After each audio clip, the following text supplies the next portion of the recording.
Hello, I'm Jake Stone. I'm Jesse Owens. And we welcome you to another episode of Generally Particular, a production of the London Lyceum. Generally Particular is a show dedicated to discussing and reflecting on the whole Baptist story. We are a show by Baptists, about Baptists, and for Baptists, as well as Anglicans, Methodists, Presbyterians, and Lutherans, and especially for today's episode, Anglicans. I'm a Calvinist Baptist. Jesse is an Arminian Baptist. In the 17th and 18th centuries, we would have been known as a general Baptist and a particular Baptist, so we brought those together in what we think is a fun way to form generally particular. So, Jesse, we are approaching the middle of August, which is insane to think about. But it does mean that we're on the precipice for fall weather, cool weather, or as what I know it as, pumpkin spice latte season. And, but first of all, I've got to say I had one of the best coffees I've ever had last Friday with Jesse at a coffee shop in Elizabethtown, Kentucky, where I got an iced, let's get it all right, iced cherry vanilla mocha latte. That's one of those things where I step back from the counter, I'm going to pick up Jake's drink. He had bought my lunch and I'm going to get the drinks, and it's like, I'll just take a drip coffee, and I step back and I say, and whatever he's going to have. And then Jake steps right up there with whatever that was you just said. Hey, it was good. I should have gotten a bigger size because it was refreshing, it was light, and it actually was healthy because it had one cherry in it. So that was my fruit intake for the day. So I thought it was very, very good. So Jesse and I are going to do something a little bit different today on our episode. This is going to be a response video, which I don't think we've ever really done a response video. We're not response video kind of people. Right. But I have to share about today's field trip. I don't know about you, Jesse, but when I was in school, I always looked forward to field trips because it was exciting. It meant we were doing something out of the ordinary. And we received an email last week from the Metro United Way here in Louisville that they had received some book donations from a Baptist church in the area and there were some works in there from professors that had been at Southern and wanted to know if we would be interested in coming to look at the donations. And so the building where the Metro United Way is located is actually the original kind of semi-permanent location for the Women's Missionary Union here in Louisville. And so it was really cool walking into this very old building today. And the staircase in there is very ornate and is original. That has been there since that building was constructed. And they actually have, when you walk in there, this kind of little historical montage dedicated to the WMU building and its history. So it was really fun to kind of walk in there and to think about the connections that exist between Southern Seminary, the Women's Missionary Union. When Southern built its campus up here in the 1920s, later the Carver building here on campus was originally for the WMU training school, which of course would later become the Carver School of Social Work. The lady that hosted us brought up about that, and then she said Southern Baptists decided they didn't want to do social work anymore, and I just smiled and nodded. I was not gonna wade into that debate and controversy. You took your little historical treasures and you went back. You just let that. That's right. I was not going to engage in any controversy. But speaking of that, I got a few books for myself out of that stack, and one of them is actually entitled "Out of His Treasure." And it's the autobiography by William Owen Carver. It's entitled Unfinished Memoirs because he died before he finished the book. And it's, Carver is very interesting. One of the chapters is called My Heresies, in quotation marks, and Controversies. If anybody ever comes on my Southern Seminary History Cave Hill tour, I affectionately refer to Carver as the godfather of liberalism at Southern Seminary. So he's a very interesting man. Here a long time. Began teaching in the late 1890s when William Whitsitt was president, and he died as a retired faculty member in the 90s when Duke McCall was president. So a long Wow. long time influence at Southern in some way. It really is amazing, by the way, as a kind of historical component, I suppose. How long certain people live is a huge part of the influence that they have. It is. Yeah. You can have some really influential people, maybe who don't live very long, but most of the time, people who are involved in movements and denominations and have significant influence live for a long period of time. And you can trace out the links in the story. I mean, Carver is very influential on Dale Moody, who teaches systematic theology here for a long time, from the mid to the late 20th century. And I believe actually that Moody was one of the last students that Carver supervised in the process here at Southern at that time. And then somebody like Molly Marshall, who's very infamous in the lore of Southern Seminary. Well, I mean, she was molded by Dale Moody here. So all these people are connected. And I always think one of the fascinating things, though, is W.O. Carver would say, all I'm doing in theology is what James P. Boyce and John Broadus did. And I'm like, how do you get there? How do you even say that? I'm trying to understand, is that said in good faith? Did he really convince himself that he was? Or was that some kind of, almost deceptive cloak to, push back on criticisms that he received? Yeah. So that was Today History Field Trip. Today we are responding to a podcast that was done a few weeks ago. Of course, anybody that knows anything in Baptist world and Baptist life, been lots of uproar over Dr. Matthew Barrett, who was a professor at Midwestern Theological Seminary there in Kansas City, leaving the SBC, leaving Midwestern, and becoming a communicant in the Anglican Church. And that has, spawned many conversations and hot takes and all kinds of stuff. And there was a Davidic Institute podcast a few weeks ago on Our Baptist Reformed, which we've touched on a few times, I think, in the early days of particular. I actually watched a few minutes of one of our early episodes, and I just want to say to the audience, we are thankful that you're still with us. Is that like listening to an old sermons? You're like, it's oh, bad. Man, I feel it's so bad. bad. It was bad.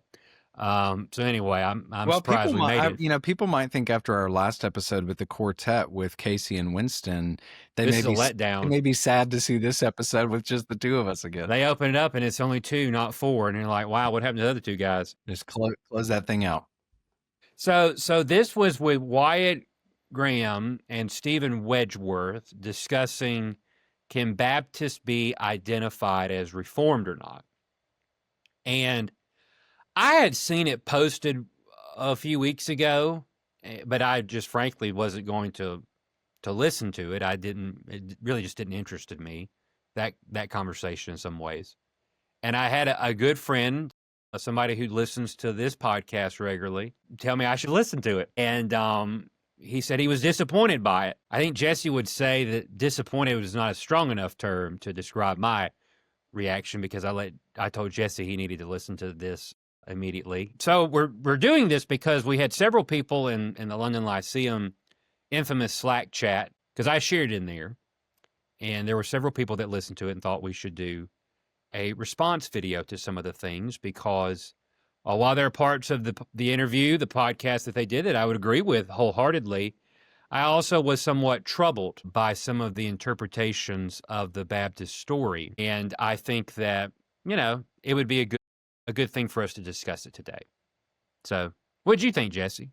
I think Jesse is more diplomatic in his assessments of the interview.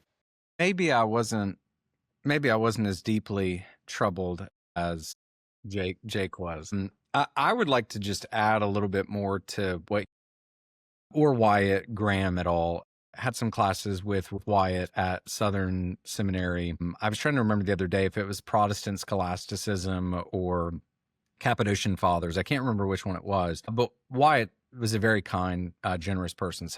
So take this with a spirit of charity. We're not trying to torch Davenant or Wyatt or Stephen Wedgeworth, but we did think there were some things from a Baptist perspective that might be worth replying to. And Wyatt is a Canadian Baptist. Stephen Wedgeworth, I think, was a Southern Baptist, and then Presbyterian and then I think is in the ACNA now. So anyways, so with the spirit of charity, there were things in the episode that I agreed with. So Jake referenced.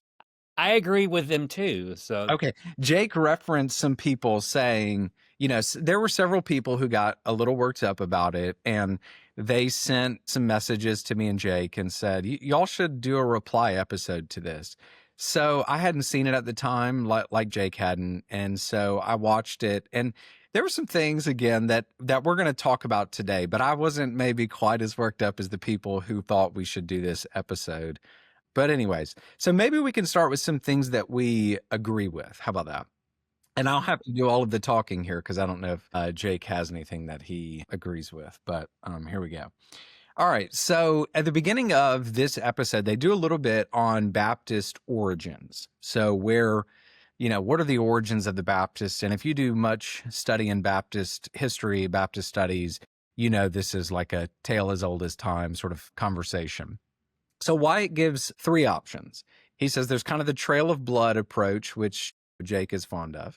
And then there's the Anabaptist kinship theory, which Wyatt interestingly says oftentimes is levied against the Baptists by pedobaptists. And he references Thomas Edwards, gangrena, and there's a sense in which he's right, although that's also kind of interesting because there have been some Baptists who wanted to adopt the Anabaptist kinship theory.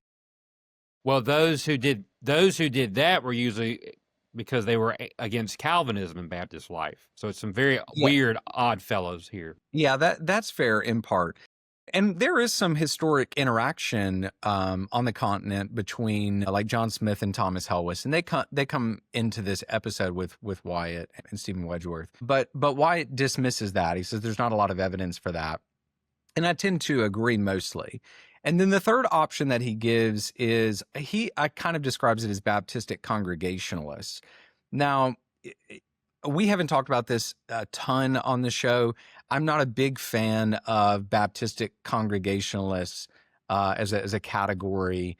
But anyways, if we mean that Baptists largely, in the English-speaking world, Baptists largely came out of something like the Puritan separatist movement, I would agree with that. And I think there's plenty of scholarship that would affirm that, including people like John Smith and Thomas Helwys. So I say that to say, in large part, I agree with that.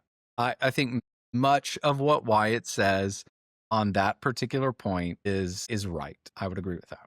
I agree with that too. I do think that I thought a little bit of the explanation on the Baptist successionism, and I will totally confess, because I grew up in that tradition, probably more sensitive, even though I reject that theory, I do think that sometimes it does get caricatured a little bit too much. Yeah. I think that there's a lot of people that Wyatt would commend, like William Kiffin, who, if you read some of their things, kind of sounds. I mean, there's some kind of somewhat Baptist successionist lingo even among a lot of those guys. Yeah. Wyatt tipped his cap to that there's a bit of persecution for Baptists in the 17th century. There's plenty of that.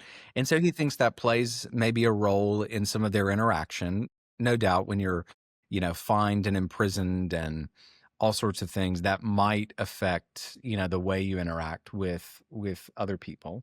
This is I don't know that it's a critique of Stephen, but I did think it was a little bit humorous when Wyatt pointed out that people in the ACNA are kind of separatistic too.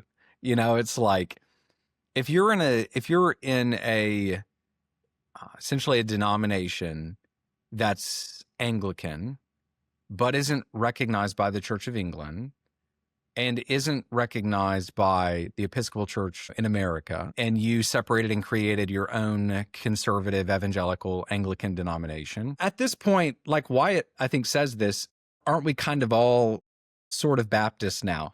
In the sense of like, aren't we all sort of separatists now? And I tend to agree with that. I tend to agree with the assessment of the ACNA is not any less separatist than Baptist. They just happen to use the Book of Common Prayer. So anyways, I thought that was interesting. I have to add to this.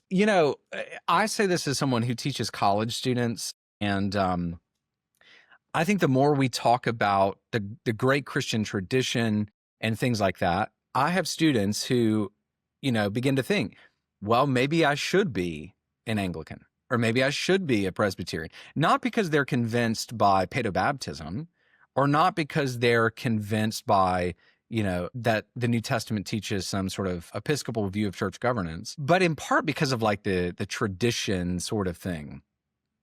And so in some ways, there's a little bit of demystifying this which comes up in this episode, this Davenant episode, that the largest parish in the ACNA is a single megachurch in Southern California. I laughed a little bit, and by a little bit, I mean quite a bit, about that, because I think people get a certain thing in their minds, and it just isn't the reality.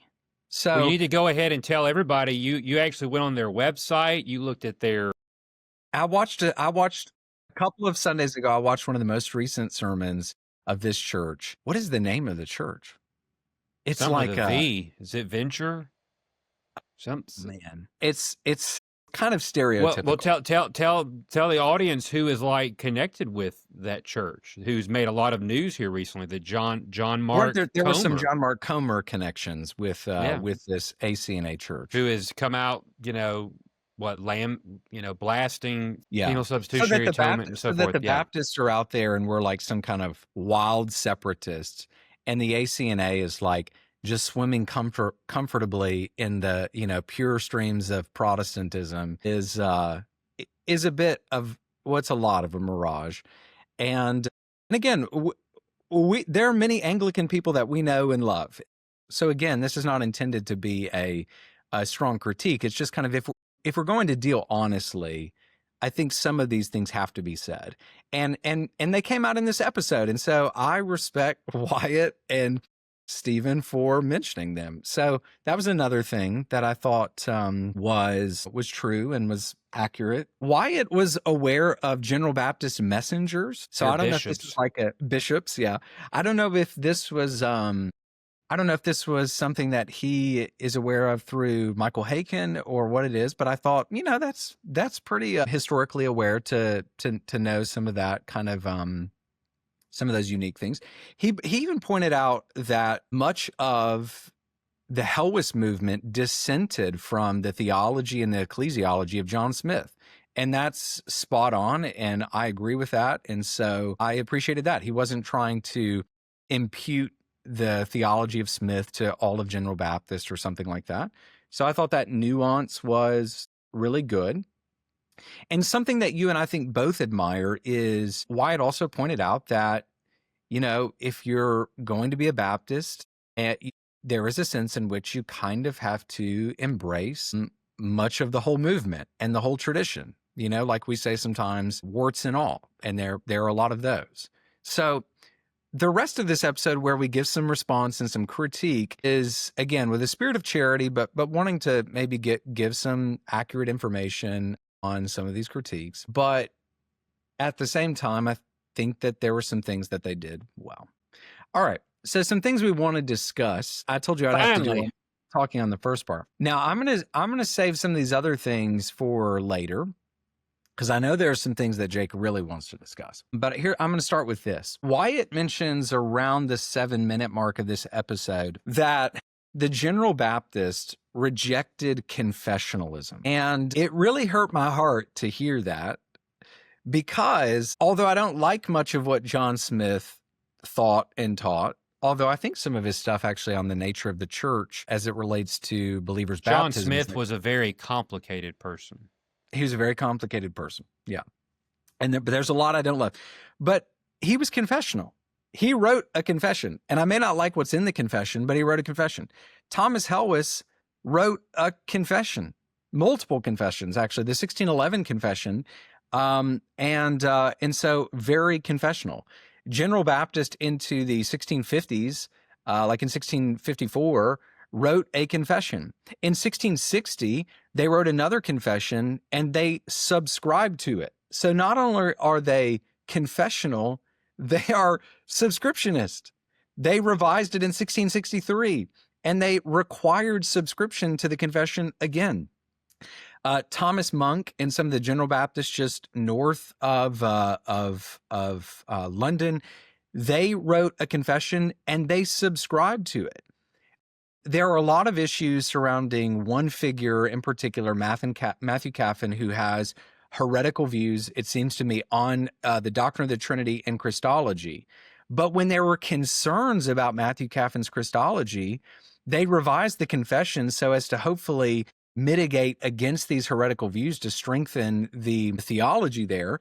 And they required subscription to it. They said, if you're going to be a part of the General Assembly, you must subscribe to the Confession of Faith. And they required subscription. So, part of this narrative is that in the 18th century, a lot of General Baptists deviated on the doctrine of the Trinity. They became heterodox on the doctrine of the Trinity. And there's a lot of truth to that. But the idea that for a whole century before that they were anti-confessional is just untrue. Historically, Baptists, general and particular, have been confessional. And I would say General Baptists were more strictly subscriptionist in the 17th century, even than particular Baptists were. So that was an issue that I thought, that's worth saying something about. All right, I'm going to go to another one here for Jake. And I want to see what he thinks about this. So this isn't going to be the spiciest of all the takes that I want your response to. But Stephen Wedgeworth said, one of the major issues historically, if Baptists are going to consider themselves Reformed, but also maybe the biggest point of conflict historically between other Protestants and Baptists, is that Baptists view Jake's going to correct me on this, but I think I have to say it. Baptists view the baptism of pedobaptists, so infant baptism, as illegitimate, as not a baptism at all.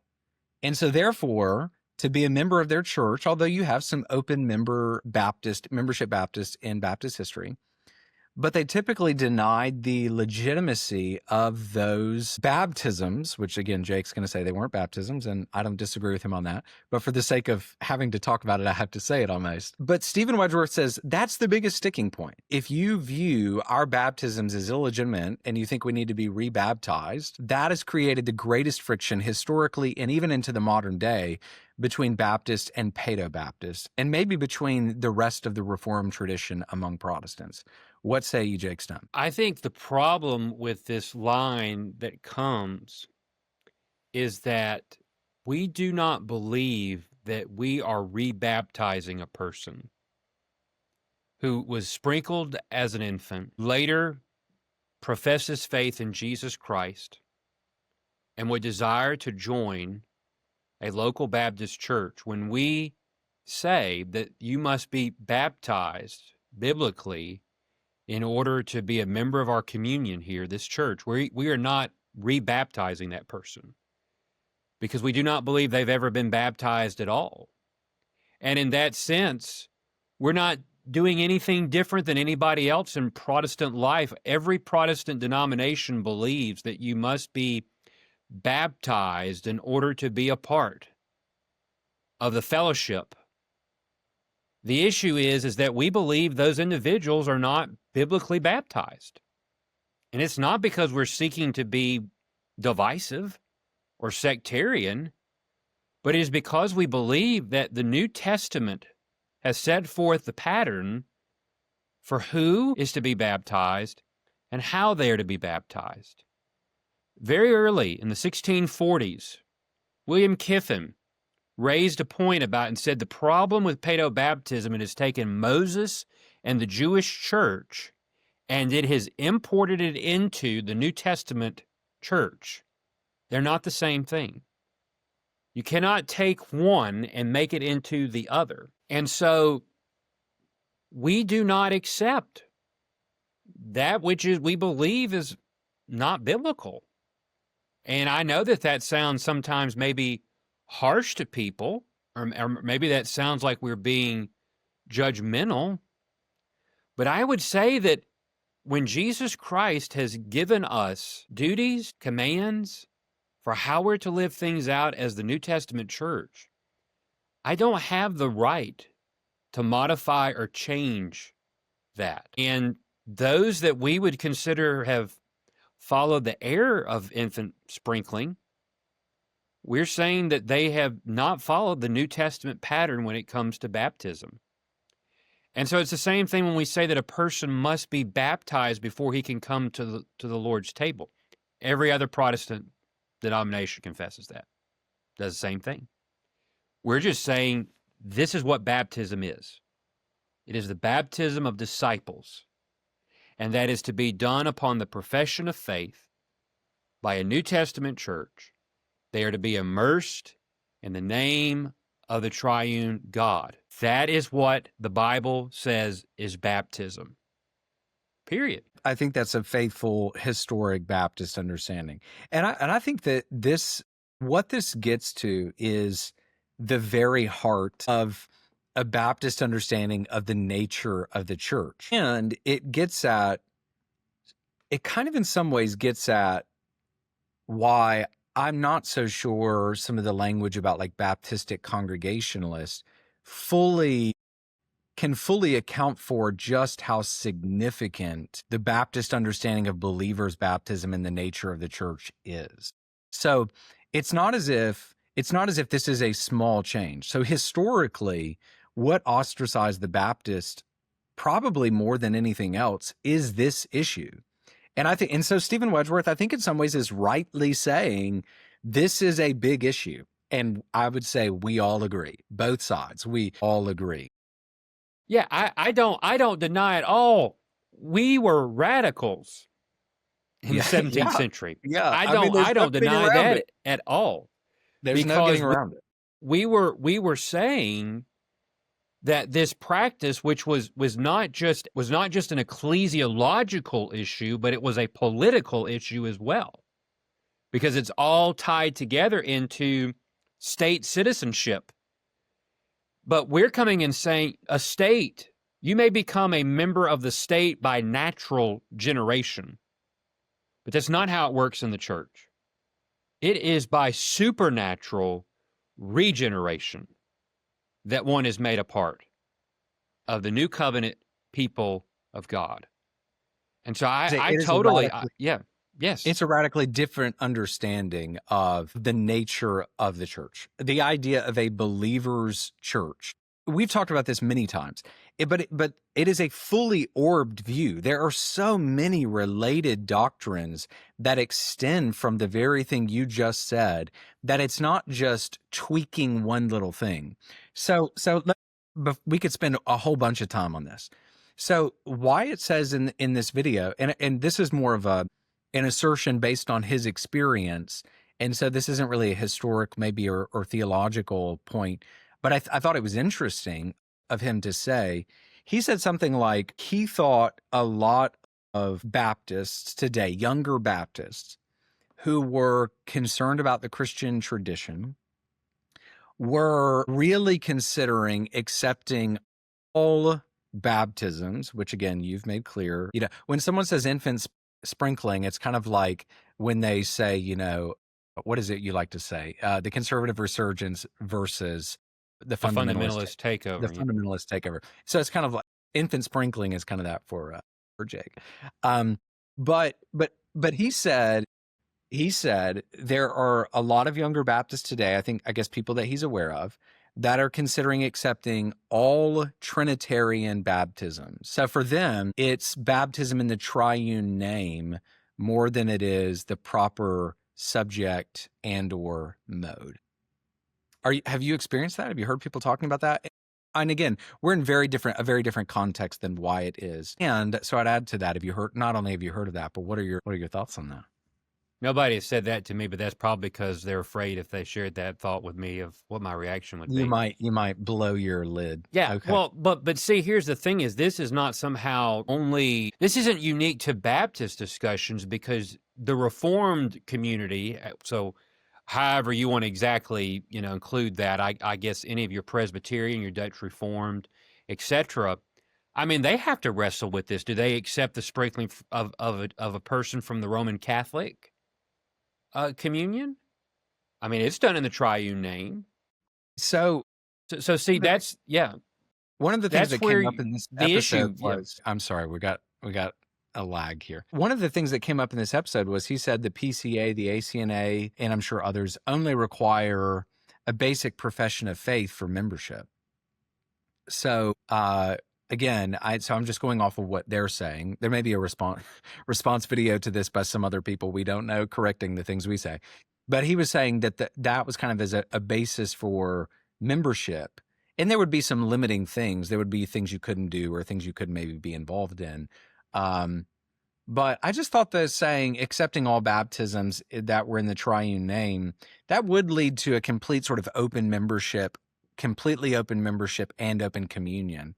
And we would see those as maybe different levels. There might be people who are open communion who are not open membership. But I just thought that was a really interesting conversation. Historically, not something that Baptists have done, but I thought an interesting development. Okay, so I want to get to some of the things that I think are going to really that people were really fired up about, that sent us messages, and maybe Jake was fired up about too. All right, so at the 33-minute mark of their video-ish, Wyatt says, we don't have the intellectual powerhouses of the Presbyterians. And then he goes on to say, he might have included the Anglicans as well. He went on to say, though, if I want to read covenant theology, I'll read the Presbyterians. If I want to read church history, I'll read the Anglicans. If I want to read something on like social involvement, or he said something along those lines, that's when he would read the Baptists. So what do you think, Jake, on intellectual powerhouses? You know, you got to go to the Presbyterians or others within the Reformed tradition. And then covenant theology and church history. Thoughts there? This was the one that got people the most worked up, probably kept Jake awake at night. And I would say, here's another thing, Wyatt, if you ever see this, why are you dunking on our own tradition? You know, like what's going on? But go ahead. I think it's remarkable that in our tradition, we had men who put together solid treatises while they were in prison. Yeah. They didn't have a library. They didn't have a research area or staff. Yeah. And yet they were able to expound great truth. And I want to be nice. I don't want to be mean. But I think that to say that is to essentially act like it is to make every caricature of Baptist that has always been smeared upon us to say, oh yeah, that's true. And I think that's very unfortunate, especially if you're somebody who's supposed to be trying to explain and promote Baptist identity. If I'm going to read covenant theology, I'm not starting with the Presbyterians. I'm going to read Nehemiah Cox. Well, I'm going to read. There's a lack of recognition that we have different covenant theologies. That was one of the things that. I mean, again, the Baptist project is not a tinkering project, and it's not a piecemeal. It's not a piecemeal. No. Yeah, I mean, John Spilsbury, who some would say was kind of maybe was the main author of the first London Baptist Confession of Faith. He deals with the covenants. Go read Sam Renahan's From Shadow to Substance. You will see all of these works from 17th century Baptist on the covenants. You can go read Abraham Booth in the 18th century. Read Charles Spurgeon. My goodness, some of his sermons on the covenants are so rich and beautiful and portray the glory and the majesty of Jesus Christ. And we have other authors who have written powerfully upon the Trinity. I mean, Nehemiah Cox was writing to counter the errors of someone like Thomas Collier on these matters. Look at Thomas Monk, somebody that you have spoken about in his work on Christology. Keach and his denunciation of the Baxterians when it comes to justification, on and on and on and on I could go. The three volumes of Andrew Fuller that are right behind me are not works filled on social causes and activism. Yeah. Do I even need to start with John Gill or anybody else? And so I just think, I think that's spot on. So two things you brought up. Education. So in our context in 2025, it is not the context of the 1600s or the early 1700s. However, if we want to talk about historically, if we're going to point to people like Calvin and, even later writers in the 17th and 18th centuries, if we're going to point to those figures, we do have to say in that period, you would have to be self-taught. You would have to be a figure like John Gill, who, taught yourself the biblical languages. You did not have access to university training in the way that others did. Other pedobaptists and certainly those within the Church of England did. And there are other complexities that we could add here. So education is a big part of that. So we can't just overlook that.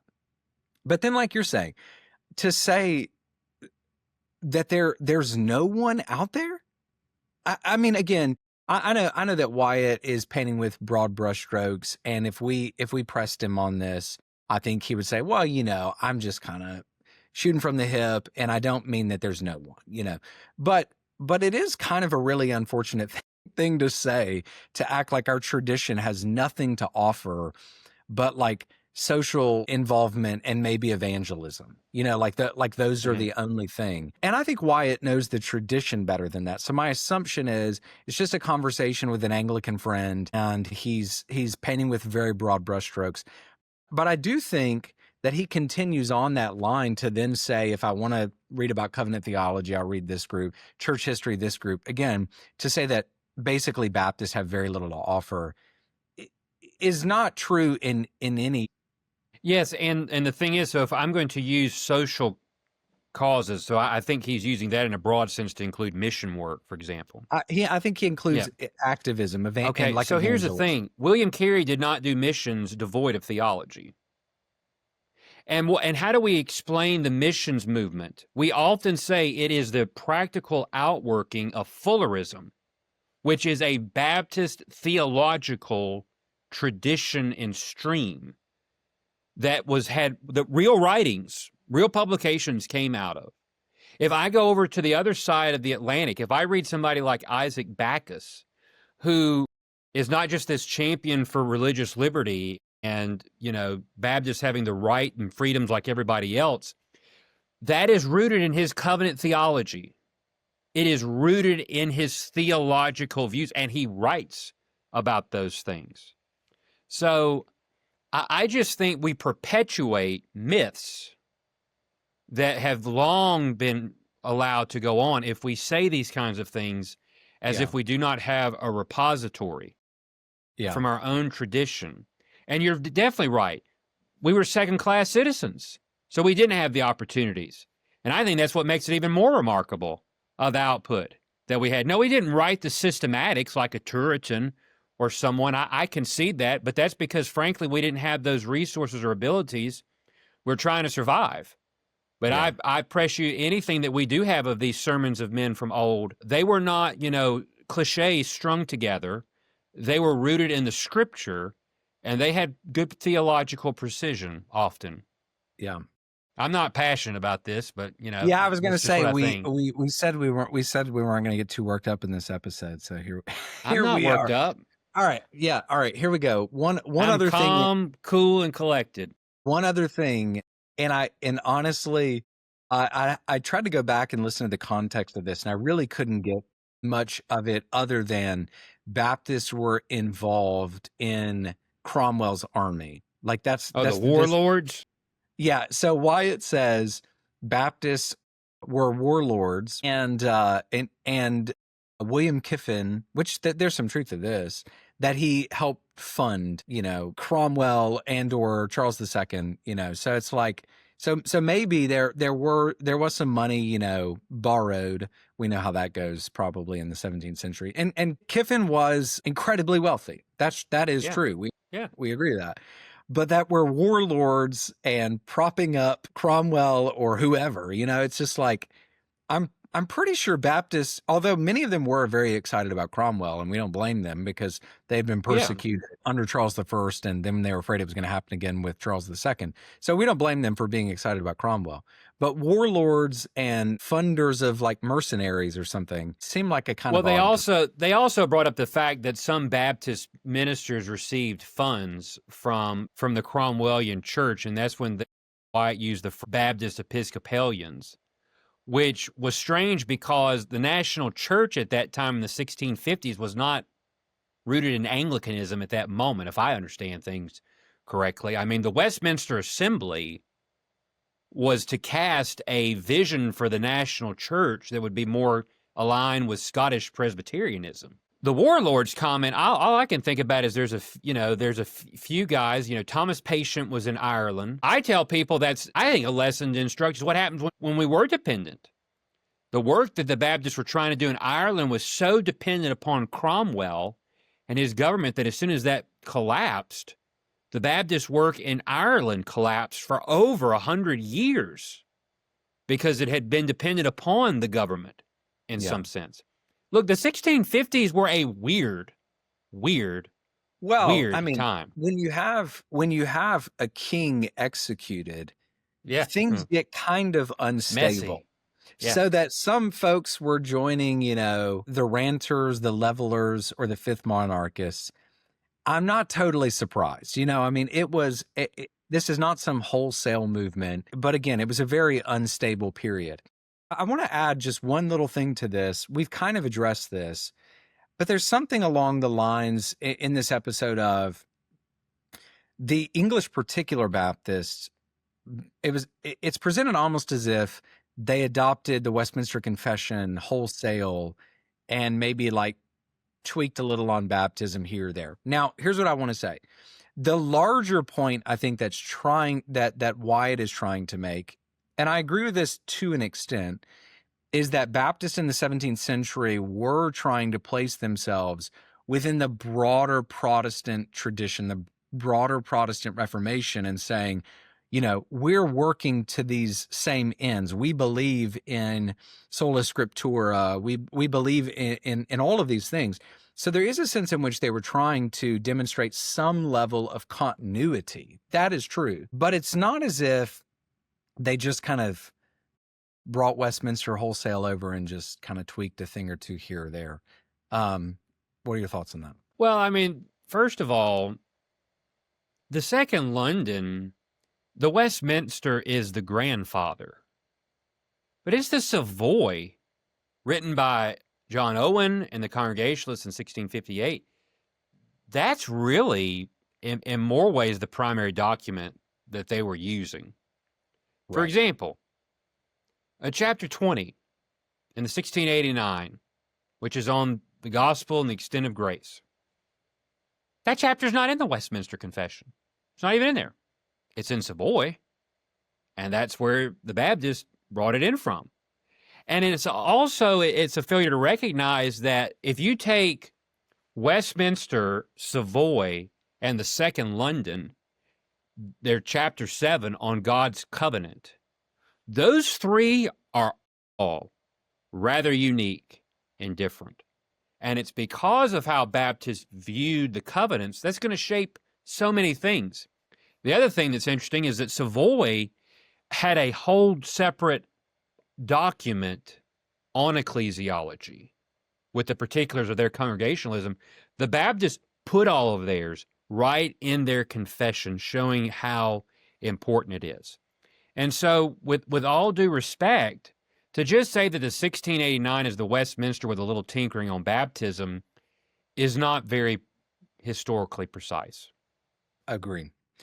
All right, so the majority of this conversation was intended to be about whether or not Baptists should call themselves Reformed. Now, we're not going to get way into that. But the recommendation was maybe reformational or Protestant makes more sense than Reformed. And again, I think the underlying issue is the thing that's often brought up by Scott Clark and everyone else is that to deviate on baptism, and I would say the accompanying covenant theology is such a significant deviation that you shouldn't use the title reform. But that's the larger conversation that's being had here, is where do Baptists kind of fit in? And I would just say, I actually can live with reformational in a sense, like they're trying to see themselves within their Protestant Reformation tradition. They're trying to say, do disagree on these things, but on all of these other things, we do think there's continuity with the Protestant Reformation. And by the way, they went much beyond that, and to say there's continuity within the medieval period and in the early church and all the way back to the time of the apostles. So they're trying to say that they fit within this broader Christian and then Protestant stream of thought, although there's significant deviation. I don't know how much you want to say about Reformed, Protestant, or Reformational, but I just wanted to make sure listeners knew, if they didn't watch this video from Davenant, that is the kind of framing of the conversation. I agree with everything you said. All right, Jake, anything else that came up in this episode that you really wanted to address that I didn't bring up? Only thing that I want to say is that when we're trying to understand the Baptist movement, and if you were to look at John Smith and the first group, and I want to read this quote from Dr. Nettles about John Smith that I think gets into a lot of how hard this is and messy. He said, "He was a hurricane that spawned tornadoes over the land, although his own energy was spent over the ocean before landfall." And I think, for whatever critiques you want to have of John Smith in the early days of the Baptist movement, these were individuals that were really concerned with the purity of the church. Yeah. We're trying to, how we would say, to do church biblically. Yeah. Did they get everything right? No. Were they messy and contradictory? Yes. Was John Smith weird? Yes. But I don't think we should denigrate. We can critique, but I think we should honor the motivation that they had for, frankly, I think all of us, I would assume, that adhered to the Baptist tradition. We do so because at the root of our movement has always been, we truly want to do these things biblically. And worship matters because worship matters to God. And so there's plenty of mistakes that Baptists have made in our 400 plus years of being on this earth. But I think there's a lot to be said about those men and women who were seeking to be faithful to the Word of God when it came to how to do church. And a lot of Baptists, all of us in the present age, would do well if we took a little bit of their desire and conviction for the purity of the church and apply it in our own day. That's my last thoughts. I think that's a good place for us to stop. I'll just add here at the end once more, hopefully our friends Wyatt and Stephen will take this with a spirit of charity. But as we always say at the end of every episode, and maybe as important now as ever, stay Baptist. Stay Baptist.